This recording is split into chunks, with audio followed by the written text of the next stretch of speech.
And we're back. Welcome to the Weekly Roundup, the place where we unpack what's been going on in the yoga and wellness, etc. world, what we've been coaching our clients through, what we've been going through, in my case, as I am currently a yoga studio owner.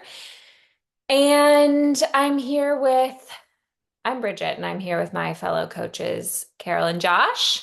And we've been talking all sorts of stuff, sort of deciding what we're going to chat about today.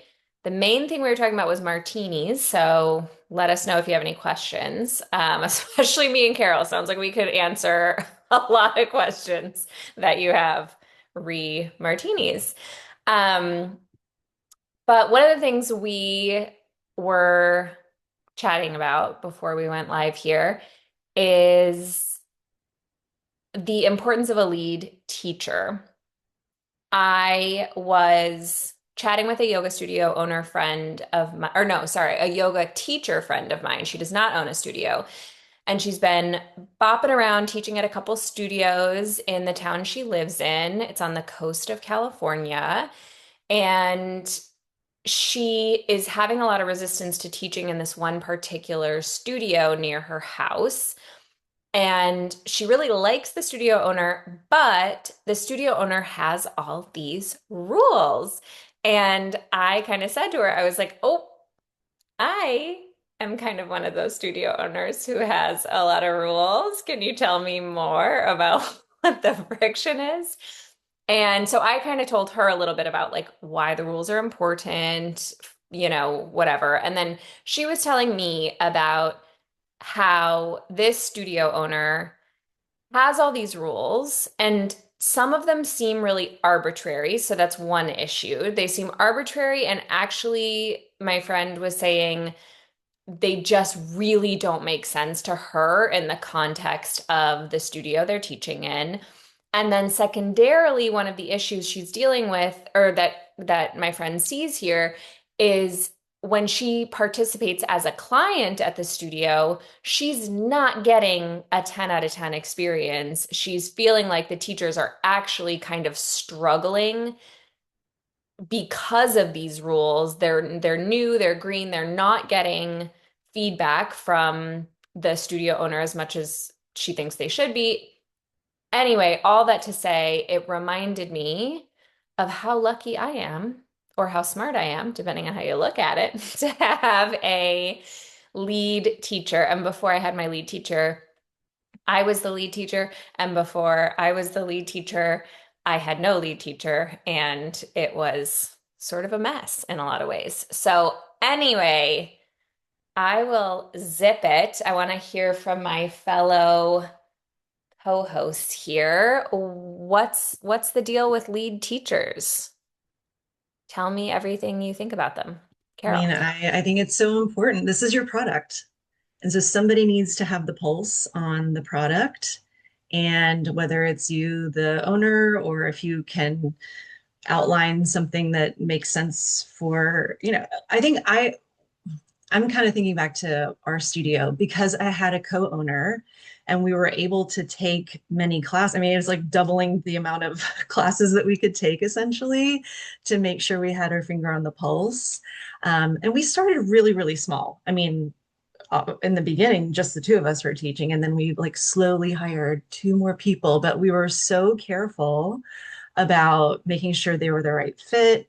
And even though it was the Bikram style, which is the same 26 postures and two breathing exercise every single time, there's a lot of variation in there that can happen. So even with that set sequence, you know, there's varying personalities and styles of delivery that needs to be taken into consideration. So I think that even if you have something like that that's very clear and seems like it would be straightforward and wouldn't need, to really be, monitored that much, still needs somebody to be aware enough to say, like, give feedback. And I think the part of this that's lost is like, how do you even give feedback? You need to have somebody that really understands the proper way to do it. At one point, I think we kind of gave it up to everyone, like, okay, we've all been teaching for a while, give each other feedback, and that flopped. I heard somebody give somebody else feedback, and I was like, first of all, that was rude. Second of all, like, I don't think that that's correct. Like, so there needs to be like central, like somebody that's in charge. And yeah, I think it's really, really important.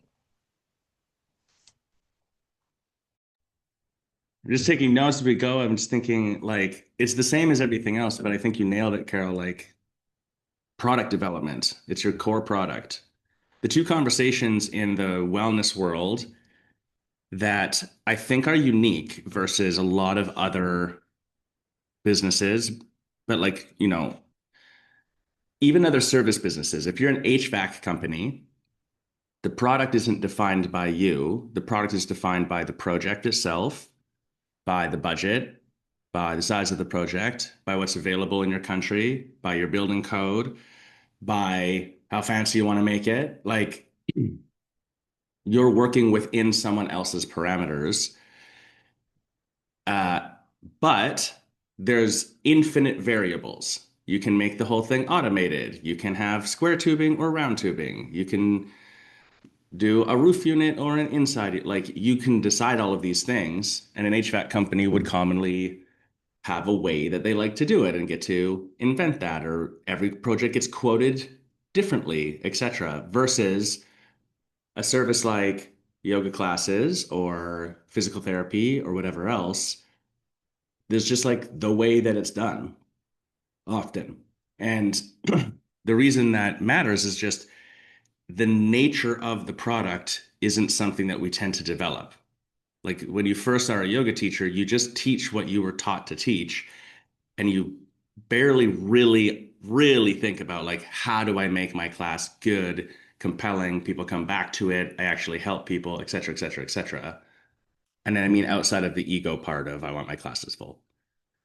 So from a business perspective, like how are you doing that? And there's a few factors, but your teachers in this case, like they literally are your product.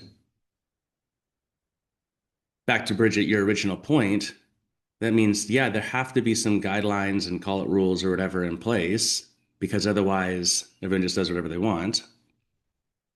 But just because you write a rule down and tell everybody doesn't mean that it happens. Like it doesn't mean that I can do it. It doesn't mean that I'm willing to do it. It doesn't mean that I understand why I'm going to do it. It doesn't mean that I'll stick to it over time. Like, so it's not uncommon for us to experience as coaches where people come to us and say, "I've done all the stuff," and they can prove it. They're like, "Here's the guideline for this class, and here's when people are supposed to show up, and here's the whatever else." And then we go there, and that stuff isn't happening. And they're like, "I can't believe this isn't happening." We're like, "Cool. So like, did you train them on it?" "Well, yeah, I told them all about it this one time 3 years ago when they first came on." We're like, "Well, who's overseeing this? Like, what's the enforcement around this? Not enforcement negative, enforcement like consistency." "Oh, well, I try sometimes when I come in, whatever, but our schedules don't always sync with everybody," or and then you just realize it's because it's not part of the business. There's no support actually for the people.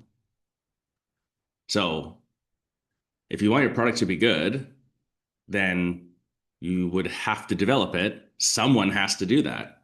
Lead teacher is a good example of where it's not one of the first roles I'd hire, but as soon as you're at a place where you have stability in your business on your core product, then that's product quality and product development. It's a very smart place to invest something, time, money, effort, hire someone, whatever. Uh, and I know it's been long-winded, but like if we look at two yoga studios as the example here, Studio A, Studio B, that teach on paper the same yoga class. They both teach power flow out of the Baptiste world, whatever. And one of them's crushing it and one of them isn't.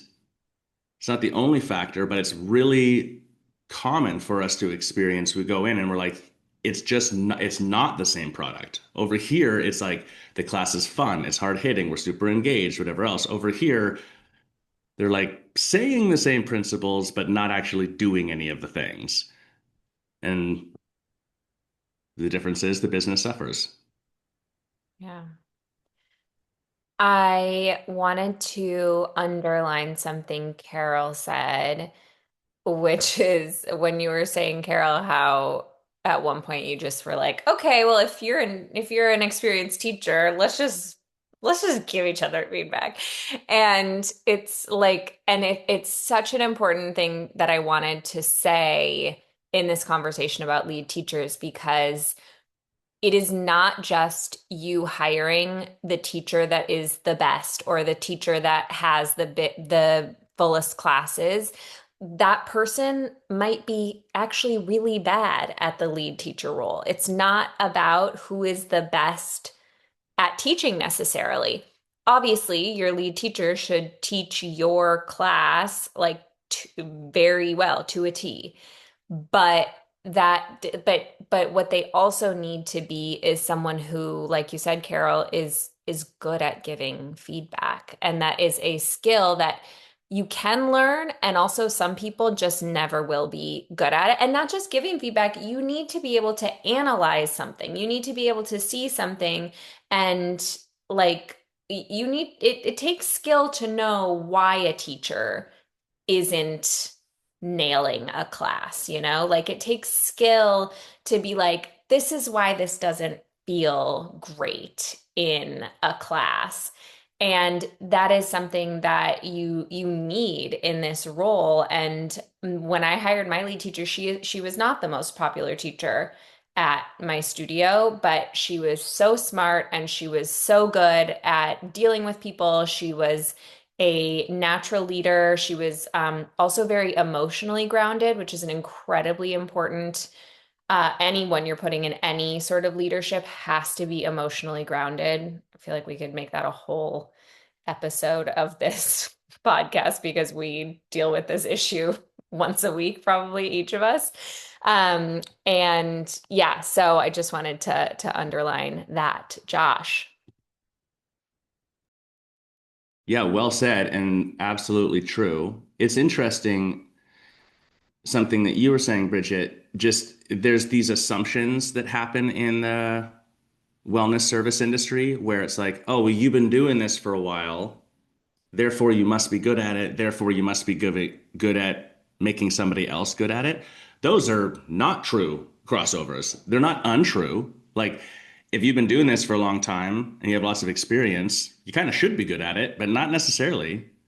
And you can be really great at doing something and really shit at getting someone else to do it, and vice versa. Someone who's not maybe the strongest teacher, like I hate saying that. They're like solid. You have to understand what you're doing, but they're not like the rock star, every class is full, line up out the door teacher, but they understand the equation and they might be excellent at helping someone else get better. Some people are better at teaching something than doing it. And so yeah, it's not just anybody in that seat. Because the other thing we see, I've got two or three studios right now, and one other business that I'm working with where they have a therapist in one case or a teacher lead in place. And we're kind of struggling, or they're struggling with the teacher lead not being able to get the team to do something they want them to do or whatever. And they're like, it just seems like they don't respect this person or whatever. And we're like, well, how did they end up in this position? And it's like they've been doing it for a while and they wanted to and they were available versus like I strategically hired for this position. Um, yeah.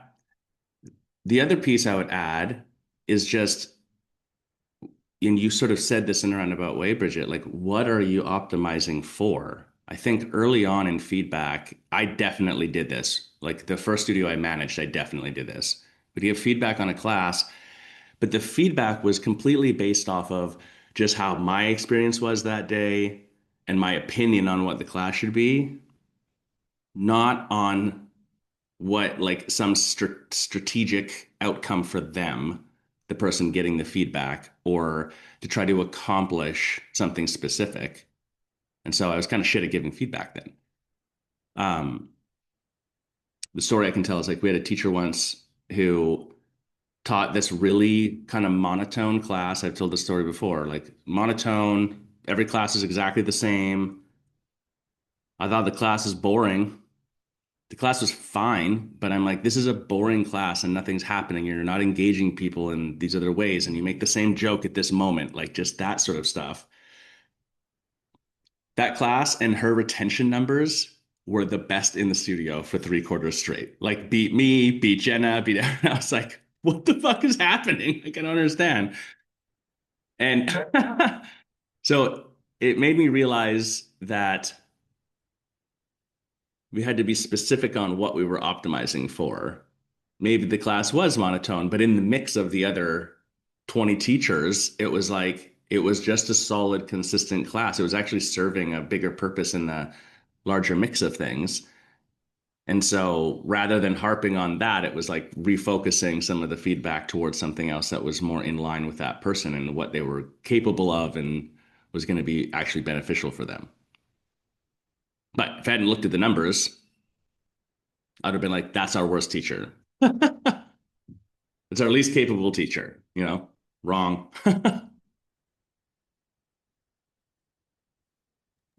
That's why it's important to look at the numbers to know, always know your KPIs. I was curious something you were saying, Josh, and that goes back to a question I wanted to ask Bridget about like finding the right fit for that role. And Bridget, you were saying that your person, that you put in lead teacher isn't necessarily like the longest standing teacher and has all this, sold out classes or whatever. Like how was this person received? And how what kind of path did you create so that this person could be elevated? Because I feel like what happens a lot of times is like, I'm on the same level as this teacher and now suddenly they're lead, like there's egos involved and all that shit that happens. So I'm just curious how that kind of fit and worked out at your Yeah. studio. Yeah, no, that's such a good question, Carol. So it did reveal some stuff, as these things are wont to do. Actually, it revealed I had a big thing. I think it was like last spring now, maybe last summer, last fall, something like that, where I parted ways with a long-term teacher. And she was not the lead teacher, and she was pretty upset when I chose this other teacher over her for lead teacher. She would have not been a good fit at all for lead teacher.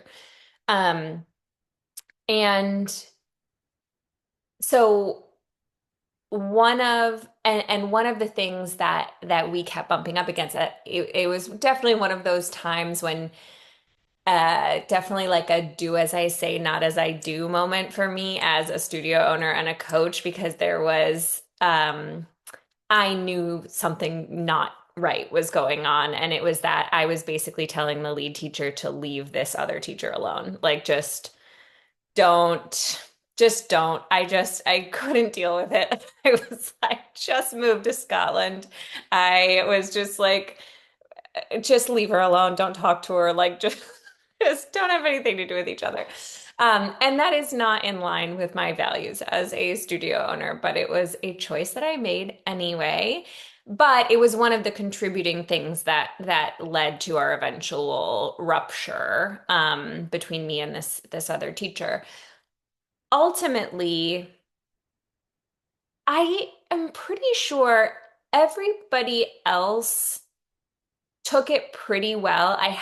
Besides this other teacher, I had a pretty green team to begin with, which was on one of the reasons why it was so important for me to get someone in there knowing that I was going to be leaving. And I had a pretty green team to begin with, but one of the things that did happen was, my lead teacher's name is Kaya. I'm sure she wouldn't mind me sharing any of this. I had to coach Kaya through hard moments. There was definitely I do remember now I'm thinking about it. I am remembering a couple moments where like clearly teachers were just resistant to her for whatever reason. Maybe it was because they'd been there longer, whatever it was. And Kaya was brand new at this role. And so we had to work together, and it took a lot of coaching on my part and my leadership experience, knowing how to deal with this stuff. And that's just really part of the job, you know? Like, it's part of hiring anyone. this job, really, a studio owner is never fully, like, maybe I know there are some cases where they're like fully hands off, but usually that's after they've trained someone really, really well for a really long time. And so yeah, it was a lot of coaching of Kaya when that stuff came up. And she was like, what do I do? Like, I'm feeling all this resistance. And then we would work through it together. And it was great. It was such a great learning experience for her, such a great learning experience for me. The last thing I'll just say quickly is one of the reasons I knew Kaya would be a good fit for the role is because you want someone that, like, for lack of a better term, is drinking your Kool-Aid. Like, you want someone who's bought in on what you're doing. And Kaya, in addition to what I mentioned before, being one of the most emotionally grounded, like self-possessed, reasonable people I know. She also was like bought into what I was doing, and that is what made set her apart from some of the other more popular or more long-term teachers in my studio. Josh, go ahead.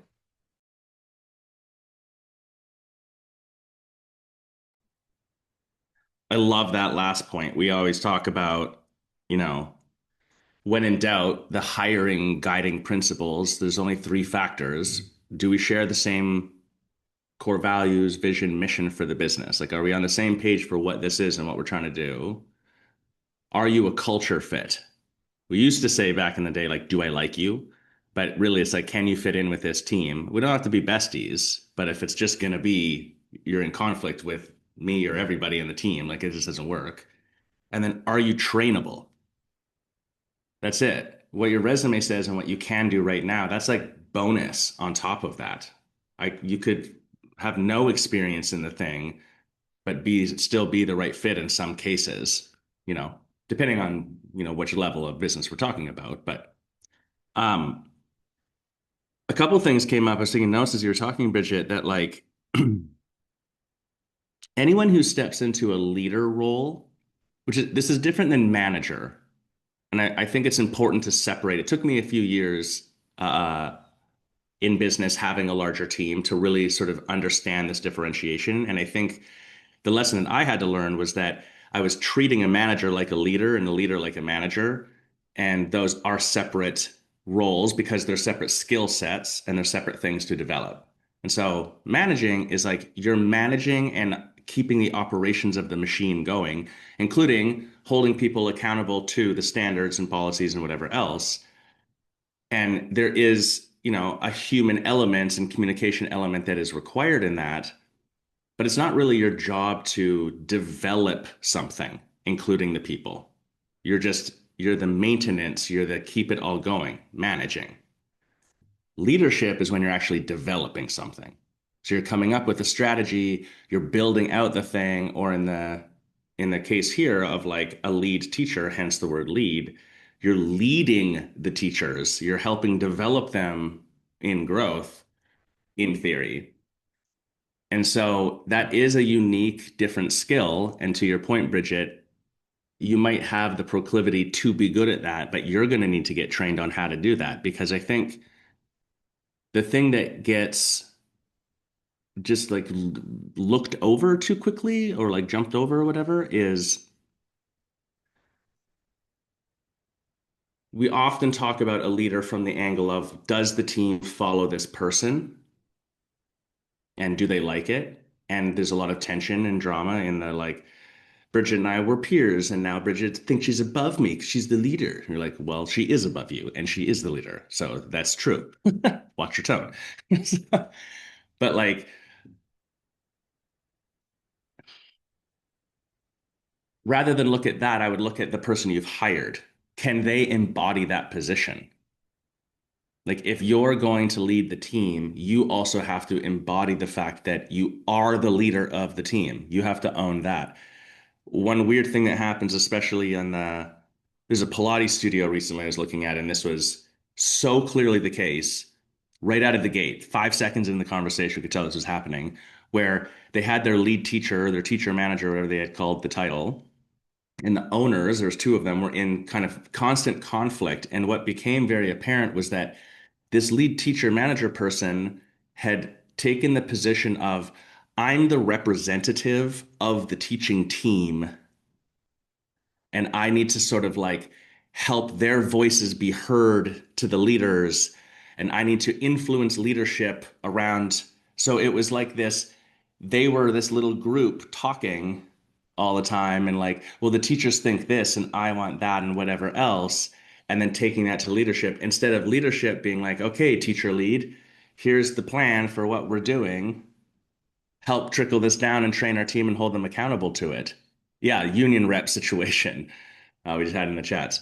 And so that was interesting. And I've seen, in less extreme ways, I've seen that a lot of times because that role is sort of the liaison between leadership or not. But that's not leading.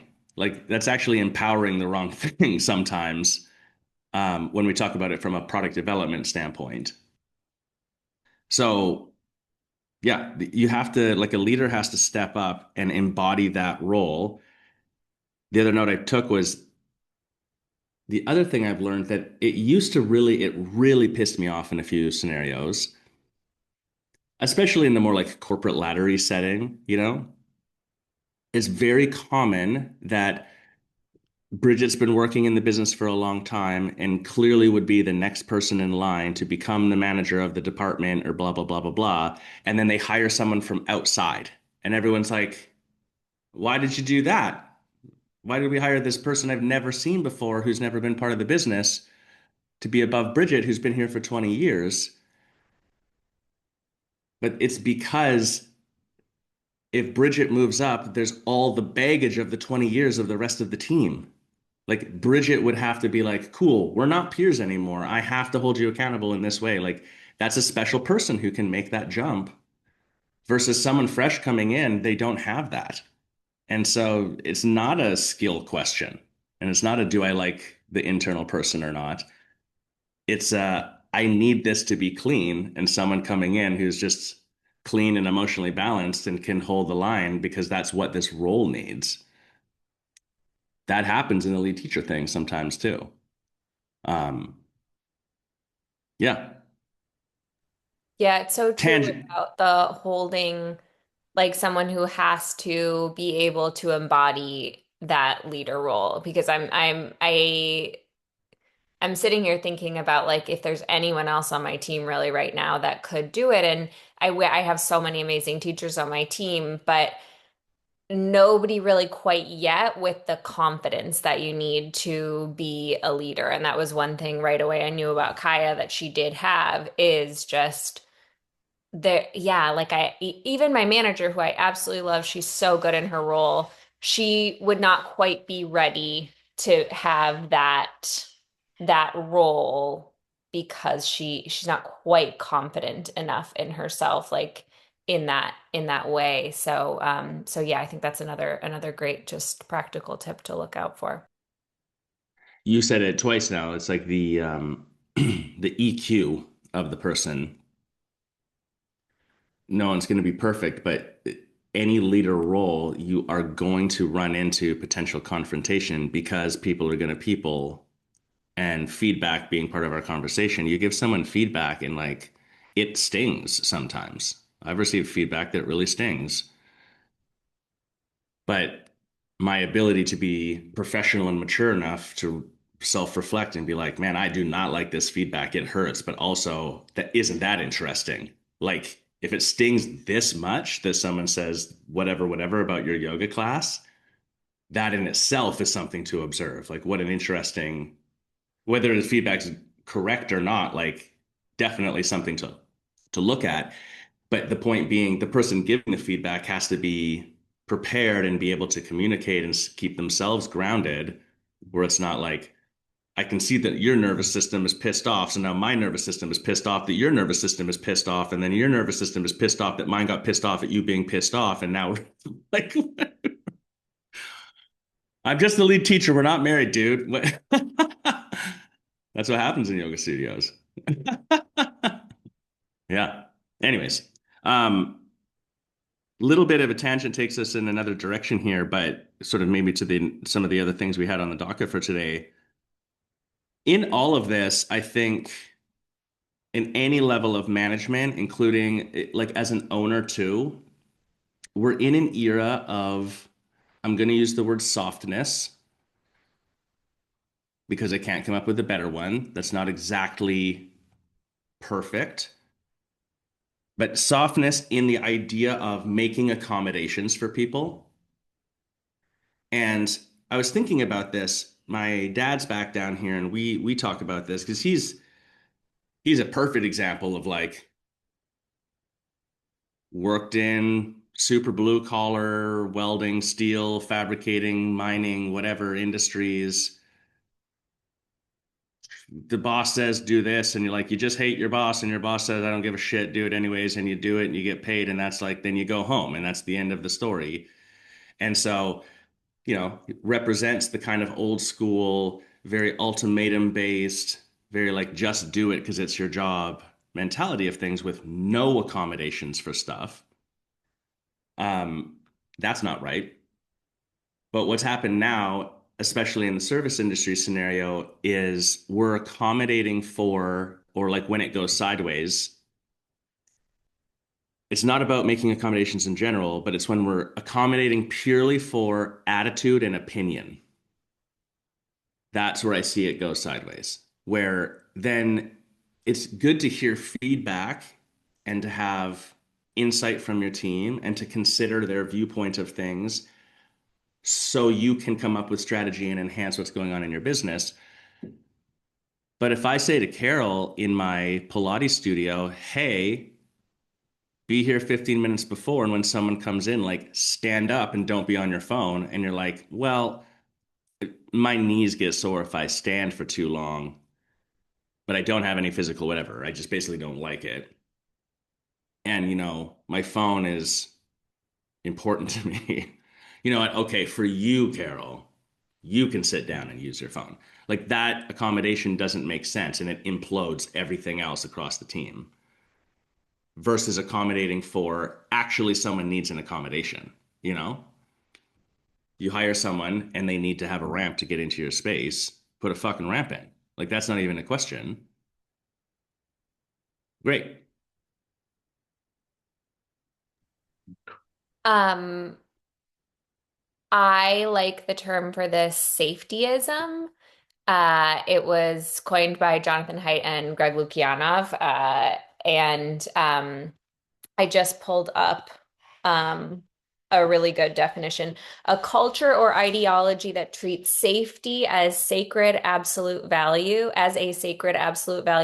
often prioritizing emotional comfort over intellectual rigor, open debate, free speech. So this is a little bit, when they talk about safetyism, Haidt and Lukianov are very about like free speechy stuff. Haidt also wrote the that book everybody's talking about with the kids and the phones, and I forget what it's called. And then Lukianov wrote the actually they might have both written it. Black Haidt phone. wrote the anxious generation, and then Lukianov wrote something else people know about. But anyway, similar, even though this one specifically is a little more free speechy, but I consider it all sort of in the safetyism category. That's actually all I have to say right now. I just wanted to jump in with that. No, it's such a good, I've been looking for a term like this. Yeah. There, I love, this is a tangent, but just, living somewhere where day to day we're speaking another language. And I've lived in Latin America and Asia and stuff for years. And I find language fascinating because the way language is formulated changes the culture of things. It's like it actually influences behavior in a really heavy way. And so, as much as you can't get hung up on a certain specific word, it does give insight to understanding. And is it language influences culture or culture language? I don't know. But I'll give an example. Like in Spanish, if I drop this knife and it breaks, then you would say the knife broke itself. You wouldn't say, I broke the knife. That would be a strange sentence structure. And so it's actually starting to change a little bit because of blending of cultures. But then that ties to this sort of strange, if you're not from here, if you're not from Latin America, cultural thing around fault, where it's like, well, it's kind of this like weird acceptance where you're like, you kind of screwed up. Like, you should be apologizing for the fact that you screwed up, and they don't. And you're like, well, that's rude. No, it's not. Not culturally. They're like, this thing happened. And like, that sucks. Like, that's it. That's the end of the conversation. Versus as a Canadian, someone trips over there and you're not even part of it. You're like, oh, I'm so sorry that you tripped. Right? Like, it's a big cultural difference. But I digress. Safetyism is a good example. There's some of these words that are starting to get coined that really help to like speed up a conversation to explain a consistent cultural phenomenon that's happening. I really like that. You're right. This is exactly what we're experiencing in a lot of businesses, this idea of safetyism, where that becomes this sacred cow. And therefore, like without anyone actually upfront agreeing to it, it gets used as the virtuous scapegoat to not have to hold responsibility around a certain situation or whatever else. And it's very like hyper individualism is sort of in a new way kind of part of this too. Um, cool. I think that this is an example of cultural pendulum swinging where like, it's gotta go over here so that we can come back to a more central, balanced place that maybe has agreement across most people. But from a business perspective, well, it's like a risky opinion to have. I can only speak from what I see on the ground. Like if I try my best to take my personal opinion out of it, I can only speak from what I directly see on the ground. All of the businesses that I've seen that are like way in the safetyism side of things have a perpetual, never ending, high friction struggle with their HR, with their team to try to fucking get anything done. And as a result, I don't know of any of them that are doing that where the business is just like, just cooking. It's just making money and people are coming in and it's a high vibration, exciting place everyone wants to be. Like, it's just, I could not give you an example of one. No, and it is we've talked about this a little lately. The or we talk about this all the time because it's a huge thing that our studio owners face is this. I don't want to make the team mad. Like, I don't want them mad at me. I don't want to be like the big bad yoga studio, down the street that I used to work at, that everyone was so mean to me and, or, the studio owner was crazy and all this stuff. And, um, and I think it's people pleasiness, but I also think it's this. I think it's the noticing this cultural obsession with eliminating all risks, real or imagined. And it is like I'm sorry to say it, but they don't want to get canceled. They do. They don't want to get canceled. And that is what is leading to a lot of this stuff that yeah, that our studio owners are dealing with. They don't want to be big and bad and mean because they have seen out in the wild that sometimes when you're big and bad and mean, then everyone revolts, and then suddenly your lead teacher is the union rep for your Yeah, yeah.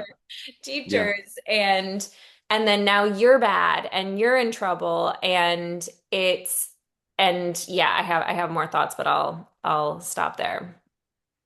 Carol, I'd be curious on your thoughts on this. Like, I really view you, Carol, as someone that I respect and see how you ran your studio and how you run your coaching too, as like you have a firmness and a directness, but at no point can I think of ever where I've seen you cross a line where I'm like, oh, like someone's going to try to cancel Carol. Like zero times, except for when you're leading your underground cults. Then it gets kind of weird, but that's cult culture. So that's a whole nother thing. Um, This if is you're how new to the rumors show, get started. if you're new to the show, Carol is our cult expert, but that's for another episode. Yeah. Episode. I just feel like as a leader, I felt like I was never unreasonable. If I was going to ask you to do something, it's not something I would never do myself, you know? Mhm.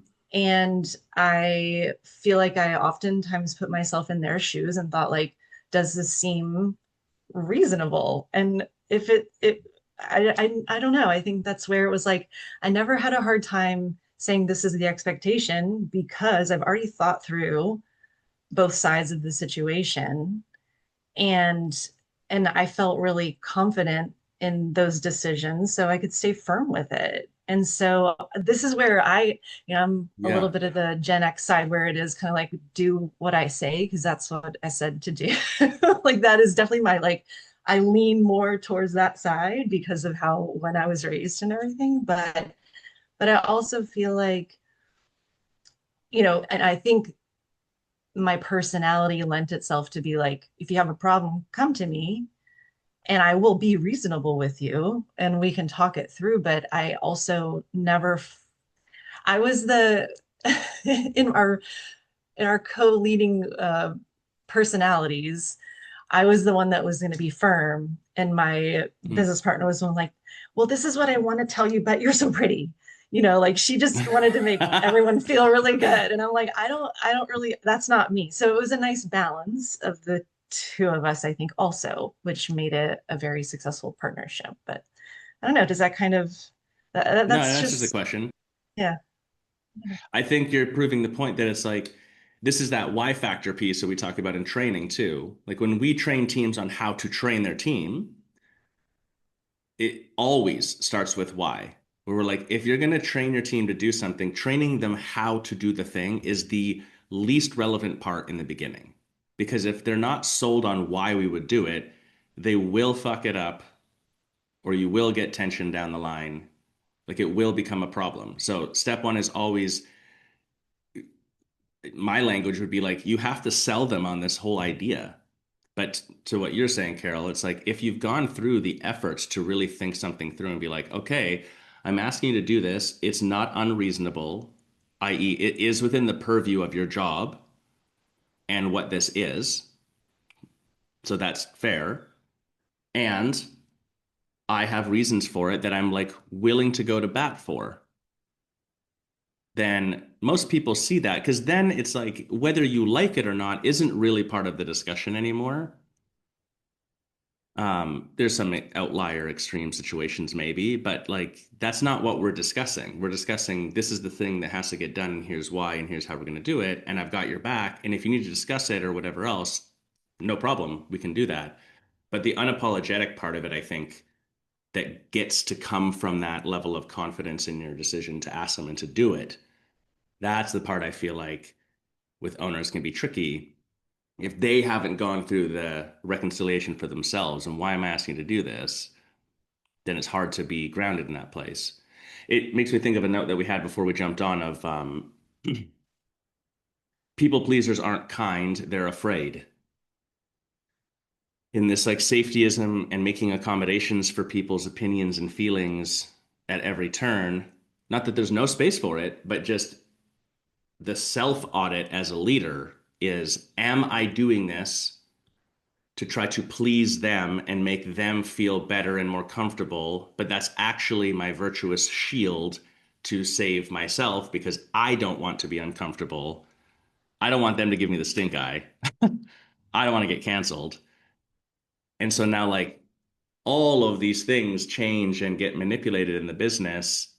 And if you zoom out and look at it again, you're going, well, who's driving the bus here? And is it working? Is the thing. Like, that is a strategy. Let's just try to accommodate every individual person's feelings and thoughts about what to do in this business and pay them whatever they want and just go with that. That's a strategy you can follow. I wouldn't say it's right or wrong at all. I just can't give you an example of where someone's done that and the business is crushing it. Maybe there's one out there. That'd be cool. But I think the like pragmatic look is just if you look at your own business and say, here's how we are operating. Are we getting the results we want? If not, something in how you're operating, something in your strategy is probably a bit off. This might be a component of it. Um, hmm, I like that.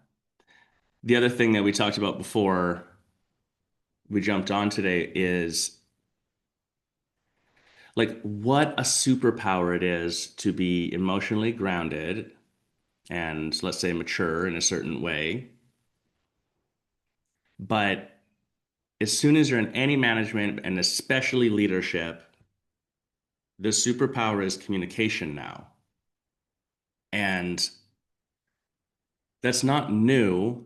It's funny because the conversation of like AI has shifted our conversation from, if you remember, it was like maybe 2 years ago. One of the primary conversations we used to have was how everyone's always on their phone and like making eye contact and the ability to communicate clearly. Like that was a skill that was being lost. And we were talking about that all the time.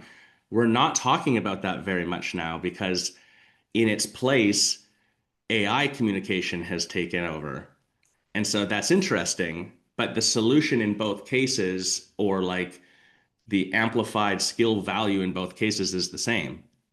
If I can come to your physical brick and mortar business and you can physically be there, like your team, and look me in the eye and communicate really well, or if your leader or manager can look someone in the eye under your employee and is really good at communicating and keeping everything in a neutral, balanced place and et cetera, and lead a team, like it doesn't matter what business you have, you're going to win. I would put my money on you over other businesses, even if I don't think your product's as good or whatever else, at least in the short run. So that skill development, long-winded way of getting to people don't need to be correct. I'm going to add to it. I don't think they even need to be accommodated. People don't need to be correct or accommodated. They need to feel considered. That's it. Just like your students in your yoga class. Like, I don't need you to do the posture, but you should feel seen.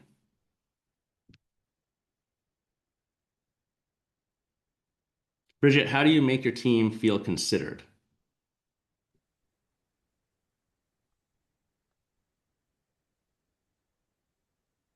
I hope that I do. I believe that I do. Um, I mean, it feels kind of basic, but you gotta listen when they come to you with stuff. Like you have to like kind of like we've been talking about, you have to stay steady in your own values, your own understanding of the situation, your own processes, your own policies. Like you have to be confident in enough in yourself to hear when your team talks to you. And I've had a couple of different teachers come to me recently with something that they needed to be considered and seen and heard. And one, I had a teacher who she just really didn't like some of the new requirements that we had of our teachers. And and it was just incredibly important. I would have, if the same situation had come to me maybe 3, 4 years ago, I would have been up in arms. I would have been, Mm. ready to throw her out. I would have been defensive. I would have felt like this horrible feeling when I got her message and felt like am I doing something wrong? And then that would make me maybe project that back onto her that she's doing something wrong. The same teacher, I actually think I've mentioned this before. She can come across a little like she's angry about a policy. And what I specifically coached my lead teacher on this because she came to a little like mini internal training that my lead teacher was holding and sort of gave her a lot of pushback in the training. And when I heard from Kaya about this thing, luckily it was on Slack, so I wasn't responding live. And I felt the same thing Kaya felt in that moment, like just hearing about it. I was like a little irritated. I'm like, how will you come to this thing and then you just start like whatever? But I took some deep breaths and I was like, I actually don't think what's going on here is, like you're saying, Josh, she needs to be correct. I think she just that's how she kind of projects when she feels uncomfortable. She Mm. feels inadequate. And she's kind of just, that's coming out a little sideways, but that's okay. That's fine. That's human. I can handle that. If you're coming at me sideways constantly, I'm eventually just going to be like, okay, you have to go. Like I can't handle this. But if you're coming at me once in a while sideways, I can take that because I am a confident leader. And I mean, that's kind of what every single thing we've talked about today keeps coming back to for me. And what I often say, I feel like on this show is you've got to do your own work. Otherwise, this is going to be a really painful journey. This is going to be a long one. This is not going to be pleasant for you. And when you're dealing with personnel issues, like it is always going to bring up your shit and it's going to hurt, which is great because that's how you, when you bring it up to the surface, that's how you learn to deal with it and you learn what your shit is. And it's a privilege. Congratulations to everybody. Yay. Yay, you. Yay. I would just add to the last part you said that, yes, you have to do your work, but also if you're an entrepreneur, like if you own a business, you start a studio, you're doing your work. Like it's the wherever it originates from, it's in every major philosophy on the planet. You are doomed to continue to re-experience the same experience over and over until you get from it what you're supposed to get from it. And then you won't because it won't have any power over it. Like, holy shit, is business ever like if a service-based business, the stuff that it irks you is gonna come and it's gonna punch you right in the fucking face. And I'm not saying that to be scary. I'm saying that like that is just real. And yay, you that you have the opportunity to look at it and do something about it, including the choice to not do anything about it, the choice to be like, I'm just not affected by this anymore. That's also part of it. In a roundabout way, Bridget, you were just describing, I think, a really brilliant, like, viewpoint that we coach to, which is about it. Like, as a human being, you're very intelligent. You can hold two things that seem counter in your head at the same time, or even more. Two things can actually be true at the same time.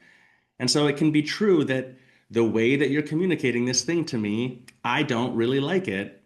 And your intention is not to be a butthead or to even try to say that you're not going to do the thing. Both of those can be true. And so the question is like, how do you manage that? And what I would offer is like 9 out of 10. Is it 10 out of 10? Most of the time, obviously, you have to keep yourself grounded. So there's a self-awareness piece of this. But it's like reminding yourself that the first thing to do is approach the situation with curiosity. It's like seek to understand what's happening first before you respond at all. Like be clear that you have the full picture. Where I see things go sideways very often, and every human on the planet, I would say, would be guilty of this in one way or another at one point or another, is something happens and there's just an immediate reaction to it. and then there's a reaction to the reaction, and that's the spiral. But happens because there's a loss in translation thing that's taking place where it's like slow it down. And if you're in the leadership role, someone's coming to you with something. Is it that they're being a butthead, or is it like they just need to be hurt? Like, what is it that's going on? Like, figure that part out first, then respond. That's not the same as then bending the rules for them or letting them off the hook with an accountability boundary or changing the policy on something. That's not the same. You don't have to do that. It makes me think that like the sweet spot of this accommodation and the sort of safism from a positive light idea is it's safe for this conversation to happen. Like, I'm not going to attack your dignity as a human being if you come to me with this stuff. So you don't need to be in a fight with me. That doesn't mean that I'm going to accommodate by changing the entire business operational strategy or policy or whatever else. Both of those can be true at the same time, which is hard. Yeah. Yeah, what's coming up for me while you were talking, Josh, is like as a young person and like the reactivity is like we always feel like the thing that's coming up, they're doing this to me. Why are they doing this to me? That's the first thing. And I mean, I remember my stepbrother would do something that was totally not it didn't have to do with me at all. It was like he's in his own world. But I'm like, he is literally doing this just to piss me off. You know what I mean? Like, so as we grow and learn, and honestly, when I started doing yoga and having that moment of like, wait, I can take a breath and just figure out like this has nothing to do with me. That was so powerful as a leader to have that.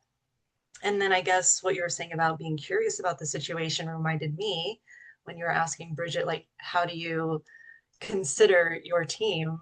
I was like thinking how, and this is something I think I learned from Mara, like she watched some Hallmark movie. It was like, when someone comes to you, do you need to be heard? Do you need help? Or do you just need a hug? Like that would be sometimes like that's sometimes all Yeah. they need. Like they really if you have that kind of open door policy and people feel really comfortable coming to you, sometimes they just they might you see you as the person that they can come to in those situations. And I definitely feel like maybe that I was thinking that's probably how I was considerate to my team, was like without knowing it, without knowing those three things, that's how I do you need Yeah. help? Do you need to be heard, or do you need a hug? Because I can be that for you. So I would add to that. I think it's brilliant. Like one thing that I think is hard is being the person who's if you're the employee coming to the owner, let's say, being able to say that to them up front, that's a super mature situation that we almost never see. But like the reason I say that is imagine if that happened, then how would you react? So assume that's what's happening. If I come to Carol and I'm like, Carol, you've just implemented this policy thing. It's really bothering me in this way, and I just want to kind of vent to you about it to unpack it because you're the one that it's coming from, and I feel like it would be good for me to just voice this thought. I don't actually need you to do anything else other than hear me out. If you had feedback on it, I might be open to it afterwards. Is that cool? Like if I started the conversation like that, you'd be like, okay, let's sit down and talk about it. And you'd be like, no big deal. There's no way I'm going to do that with my boss in most like 99% of cases. But maybe like assume that's what's happening and then adjust. Um, I think the other thing I would add though is like in the list of what is it? Do you just need to be heard? Do you just need a hug? or do you need Uh, help? do you actually need help? Yeah. And maybe this does fit in there. I guess it would fit in the help category. The really skilled leader is able to discern what is in fact helpful. And that's like I think something that only comes with a certain level of experience where for one person being helpful is softening, not accommodating, but like being flexible in a certain way for a moment to allow a situation to unfold and blah, blah, blah. And for someone else, the most helpful thing for them is to be kind of rigid and be like, cool. And like, what are you going to do about it? Like, I got your back. I'm not confronting you, the human, but like, I'm going to hold this line really hard. That's the most empowering thing you could offer them. And the discernment of when what situation is which, like, that's a pretty powerful skill. I say it only to say that, like, it's not the same way to help someone in all scenarios at all times. You do this with your clients, in your hot Pilates class, the thing that motivates one person will not be the same that motivates another. Simple as that. And so the really skilled teacher is able to on the spot like see which it is and offer that. Um,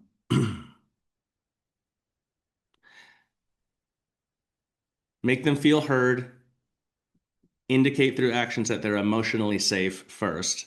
That's the accommodation. Then understand, then enforce on your decision and policy of what it is as necessary.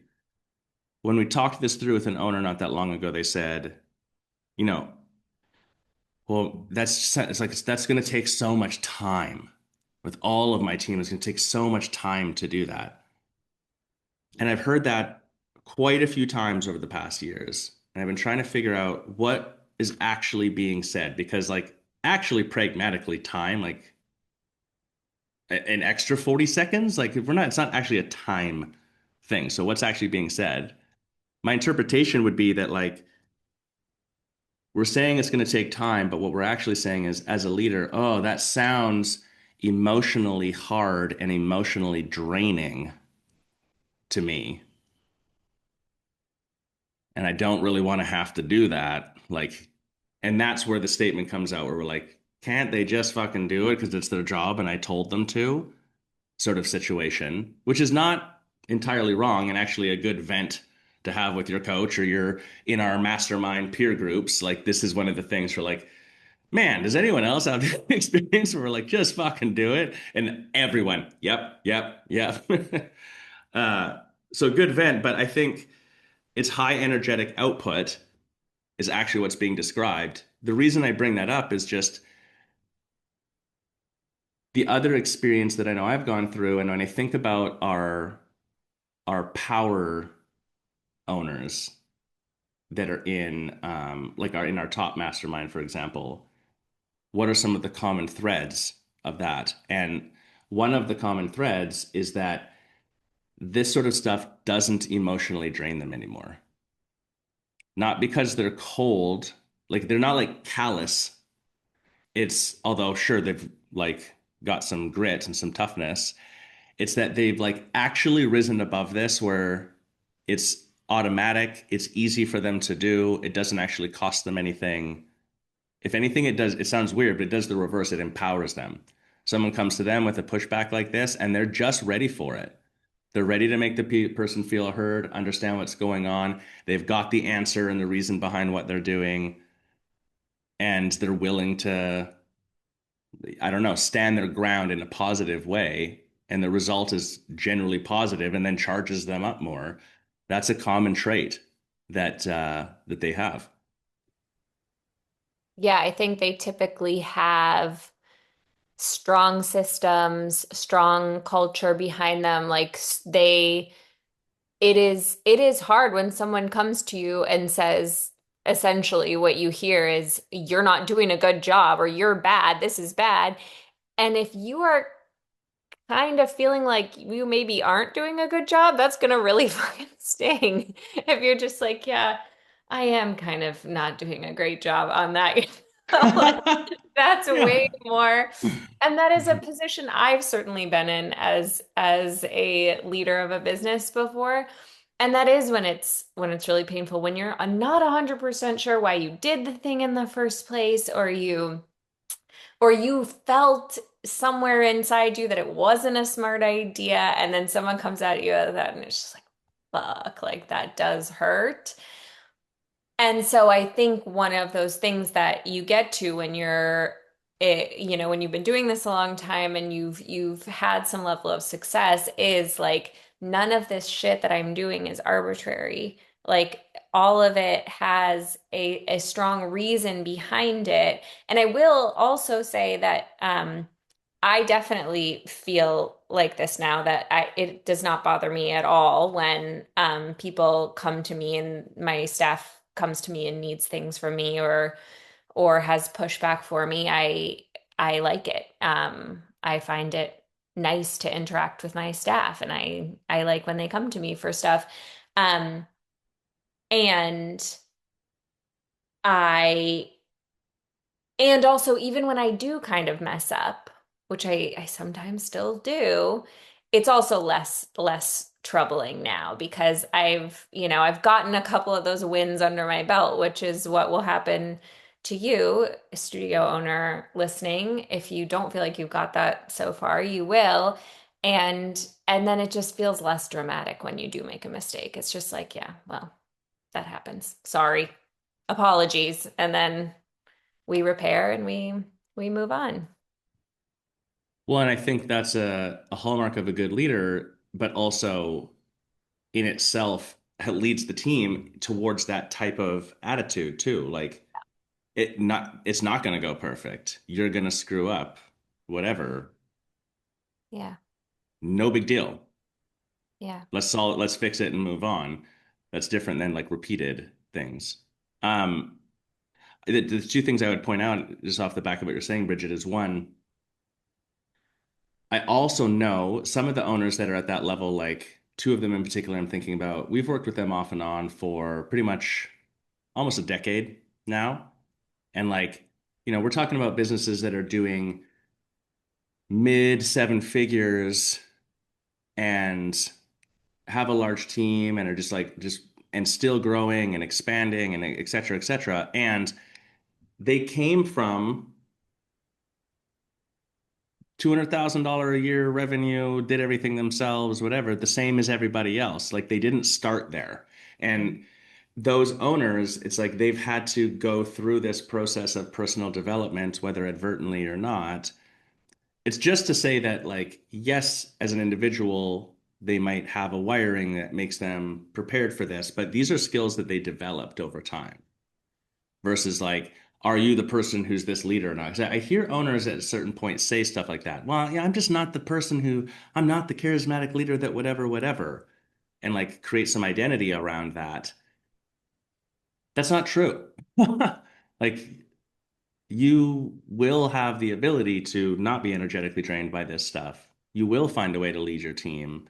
Mm. You will get better at that. Like you will improve and get better at these things in your own way, and it'll be your own path, but only if you decide that you're willing to go down that path. Like as soon as you're like, I'm just not insert blank, then you're right. Is it a Henry Ford quote? Whether you think you're right or you think you're wrong, you're right. Like, or you think you can, you think you can't. That's what it is. Whether you think you can or you think you can't, you're right. Here Yes, it was Henry Ford. we go. Henry Ford. I don't know anything else about Henry Ford, really. Just that one. Maybe ending us off for today, tie some of this together. This being curious part. This came up recently in sort of an intensified situation that I've been working through with the studio where someone was let go and just it all has worked out for the best. It's the right path. But it's just an intense situation. It's just like kind of a hard thing that sucks and no one wants to go through, but at the same time, it's just a necessary growth step. But we were talking about the idea that like it's this weird thing where two people can see the same equation, have the same information, see the same facts, and conclude a different outcome. And so, what the heck is that? And it's just like everyone knows this, but it's just reminding ourselves that that's possible because no one sees objective reality, yourself included. You see through your filter.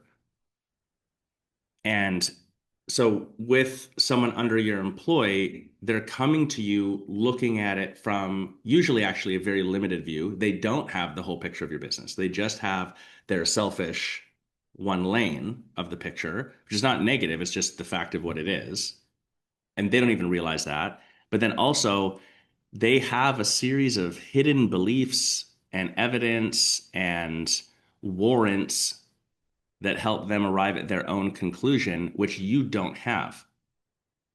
And so you don't need to understand all of that. It's not your job to psychoanalyze them. You don't have to accommodate for them, but it's just like helps you stay more grounded, I think, to realize that that's just true. And so it's not an attack on you when someone's coming at you and you're like, this doesn't make any sense. What's your problem? It's because there's a whole other story and a whole bunch of details underneath the surface that you are not privy to and probably won't entirely ever be. And they might not even be looking at or whatever else. So, in a positive way, understanding that allows for staying calm and grounded, being like, that's interesting that you're coming like this. Let's find the path forward together. But I don't have to be upset about the fact that you're have a different opinion than me or view this differently or coming at me this way because it's not actually a commentary on me.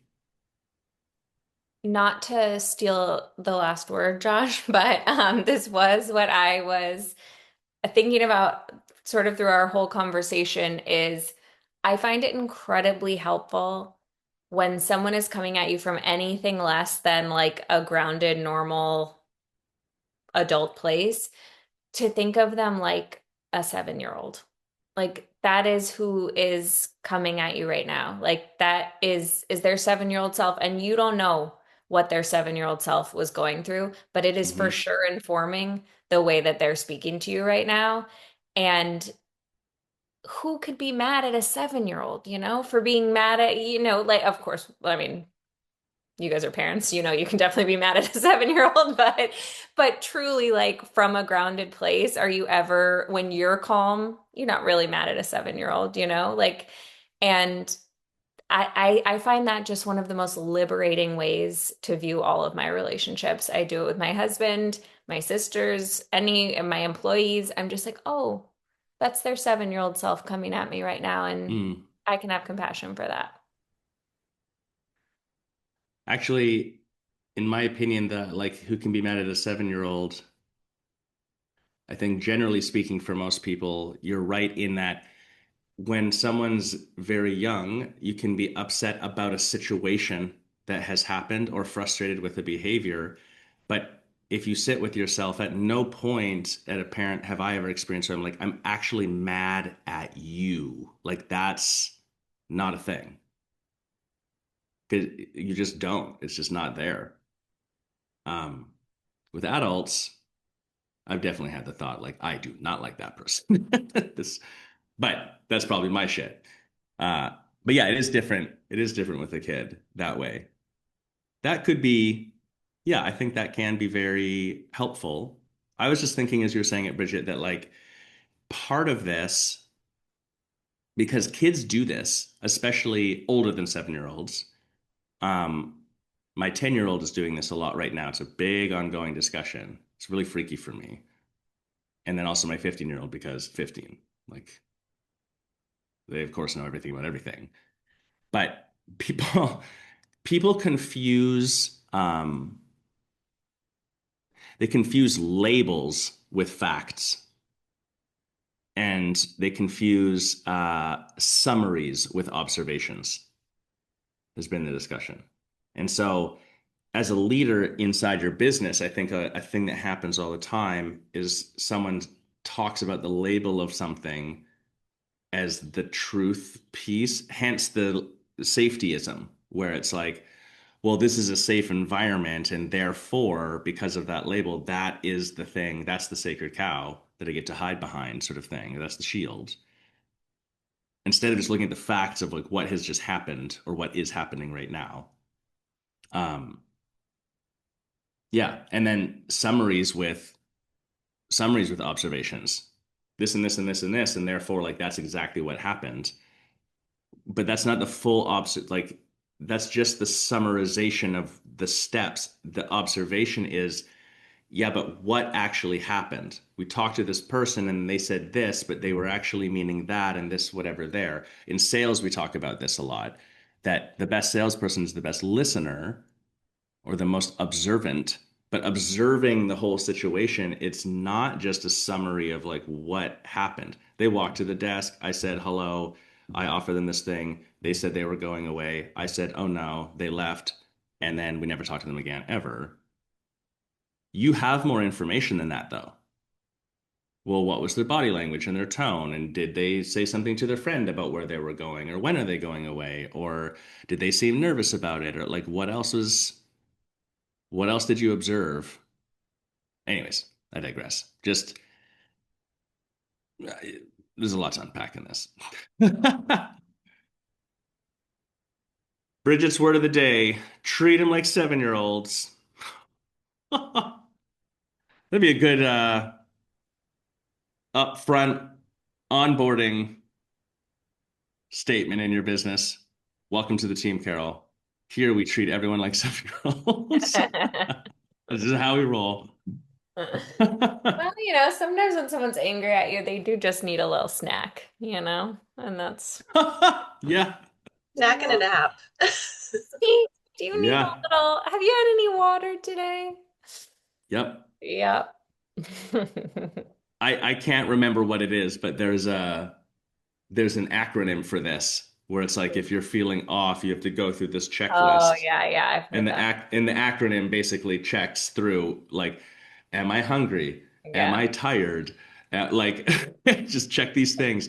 Do that first, and if you can check through all of those things, then you get to be upset about the exactly. the thing. Yeah. I'll have to look it up and post it in our group here. All right, if you're listening to this not inside of the Artha larger community, what the heck are you doing, dude? Get in How are you here. doing? Artha is two major components, actually three behind the scenes, but the two major components are one-on-one coaching customized to your business. If you run a service-based business that is helping people improve their lives, then we are your people. That's what we do, is grow those businesses. We've owned them ourselves. We've worked with literally thousands at this point, and we understand that like the business is the vehicle for you to distribute the powerful product that you have. So if you need help with that, growing on the business side, come chat. Part two is just the community itself. And we have multiple channels. It's a Slack community. And if you're thinking right now, oh, another community where people are blah, blah, I know. That's why actually we started it, because we all got sick of that stuff too. It's other business owners. You have to go through a short approval process. There are business owners like you. You can end up in a cohort that is at people at a similar business level with yourself, and there's a larger community. There are the coaches and myself in there answering questions. It's just a great place to have peer-to-peer conversation, gain inspiration. We have continuing education going on. We even have what we call the reps room, where we practice things like sales, delivery, and stuff like that. It's just a good central place where we get rid of the shenanigans and you're not in some weird funnel towards someone else's marketing crap, and you don't have a bunch of people that don't understand your business telling you how to run it. Instead, just sort of the support, because let's be honest, if you own a business, it can be isolating at the top, and that's not a very powerful position to be in. So solves that. I'm sure we'll have links in or around wherever you're listening to this somewhere. Mara will do it. So come see us. Let's chat. But I think that's it for now. Okay, that's a wrap on this week's Weekly Roundup. Tune in every Friday and make sure you subscribe to the show on Spotify, iTunes, YouTube, or wherever you're listening from. We'll see you next week.